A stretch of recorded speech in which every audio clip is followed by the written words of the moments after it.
रेंगाली रे श्रम और ग्राम्य उन्नयन विभाग मंत्री को रेंगाली बीजेडी पक्षर स्वागत संबर्धना ज्ञापन।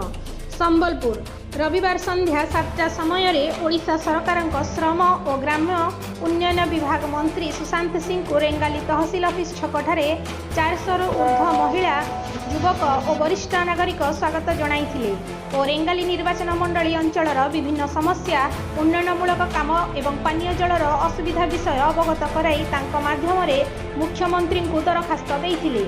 मंत्री श्री सुशांत सिंह उक्त समस्यागुड़िक मुख्यमंत्री पाखरे उपस्थापित करी आशु समाधान करने को प्रतिश्रुति देइथिले।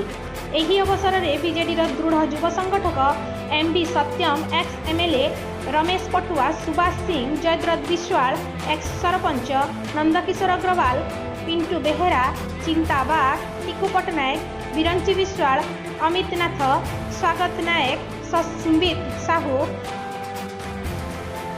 खिरदोस अख्तार, झस्केतन मेहर, मुना साहू, रफिक खान, राजेश अग्रवाल, राजेश पुष्टि, अश्विनी बेहेरा, प्रकाश बाग और ग्रामवासी रिंकी सेठ और एसएसजी ग्रुप महिला वृंद उपस्थित रही स्वागत संबर्धना जणाइथिले। Sambalpur Ramakant Biswal report, Utkal express.